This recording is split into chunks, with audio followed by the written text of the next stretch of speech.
घर के अंदर पैर रखा तो लगा अभी गाड़ी में ही बैठी हूँ। इतना लंबा सफ़र बैठे बैठे तय करना, फिर बार बार उल्टियाँ लगना, उस पर देवर देवरानी और बच्चे के सामने बार बार आलोक का टोकना, ये उल्टी पुल्टी औरतों के नाटक हैं। कभी किसी को हमने नहीं देखा कि चलती कार में फलाना ढिकाना कोई दिक्कत हो रही हो।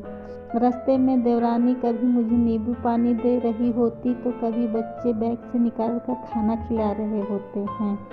घर पहुँचते पहुँचते सबका दम निकल गया था। खाना खाने की इच्छा बिल्कुल नहीं थी। उस पर बच्चे बार बार बोल रहे थे कि मम्मा हम अब खाली सोएंगे, हमें खाने के लिए अब मत पूछना। कहते हुए वह धीरे से अपने कमरे में चले गए थे। उधर देवरानी बोल रही थी कि भाभी हम भी कुछ नहीं खाएंगे, हमें भी भूख नहीं है, आप लेटो जाकर। भाई साहब के लिए रास्ते वाली कचौड़ी और सब्जी है, हम थाली में बढ़िया सा लगा कर दे देंगे। देवरानी के इतने प्यार से कहा कि आंखें भर आई थी। ये बेचारी क्या जाने कि भाई साहब तो रास्ते वाला खाना देखते ही बिदक जाएंगे, 10 बार वही खाना, और अगर इन लोगों के लिहाज से खा भी लिया तो 2-3 दिन तक पेट पर हाथ फिराते हुए सुनाएंगे, बासी कचौड़ी खाई थी उस दिन, तभी से दिक्कत हो रही है। जी में आया, छोड़ो हटाओ, सुनाते तो वैसे भी हैं किसी न किसी बात पर, खाने दो वही कचौड़ी। लेकिन अंदर की अन्नपूर्णा देवी बाहर आकर मुझे उकसाती ही चली जा रही थी। 2 आलू काट लो, एक मुट्ठी मटर डालकर छौंक दो, एक तरफ दाल रख दो और 4 रोटी का आटा गूंथ लो, बस लग जाएंगी ताजी ताजी थाली। अपने घर का जायजा लिया। आलोक देवर देवरानी को अपना घर दिखाते हुए पूरे रौब में थे। अपने को थीम से बाहर कुछ चलता नहीं, बदलता तो सब कुछ बदल देता हूँ। सोफा बदला तो हमने कहा हटाओ साले पुरानी टेबल को, फिर भी मैचिंग आएगी। तो दोनों थके हुए उबासी लेते हुए मेहमान बहुत बढ़िया, बड़ा सुंदर लग रहा है कहते जा रहे थे। ना उधर आलोक की आत्ममुक्ता रुक रही थी और ना इधर मेरे हाथ। गैस पे तीनों चूल्हे पर धधकते मेरा पूरा काम हो रहा था। भाभी दिन भर यही संभालती होंगी, तभी तो इतना चमक रहा है। देवर की यह बात सुनकर रोटी बेलने पे मेरे हाथ थोड़े और तेज चलने लगे। तब तक आलोक की आवाज़ आई, घर भी संभालती है, अपनी किस्मत पर इतराती भी है।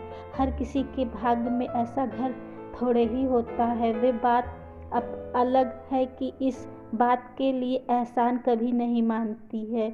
इस गंदे मजाक के बाद आलोक की हंसी मेरे कानों में किसी ने जैसे अचानक रोक दिया हो। मेरी गृहस्थी, मेरा घर, मेरी पहचान हम दोनों ने मिलकर बनाया था, बसाया है। इसमें आलोक का एहसान कहाँ से आ गया? इनका तिनका संभालती हूँ, घर में भी गिनाया करूँ।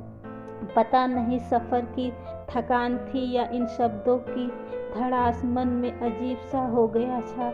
जैसे थाली लगाकर आलोक को आवाज़ दी, देखते ही कंधे उचकाए। ये सब क्या बनाया है? वही रास्ते वाला खाना खा लेता मैं। अच्छा, इन लोगों को इम्प्रेस करने में लगी हो क्या? फिर वही कुटिल मानसिकता से भरी बातें, कटाक्ष, मन में कुछ उमड़ने सा लगा।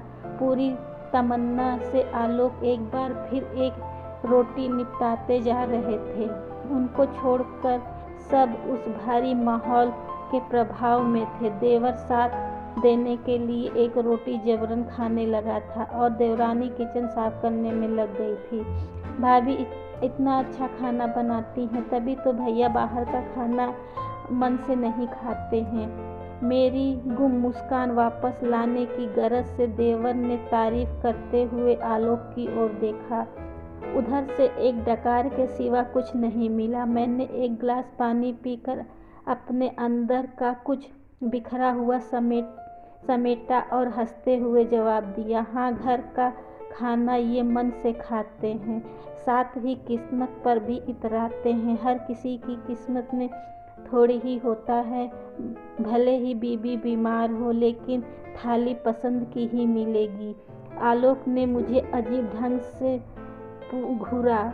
उनकी अगली डकार शायद गले में ही अटक गई थी, लेकिन मेरे शब्द मेरे गले में नहीं अटके थे। मैंने बात पूरी की। हाँ, वे बात अलग है कि इस बात का कभी वे एहसान भी नहीं मानते हैं।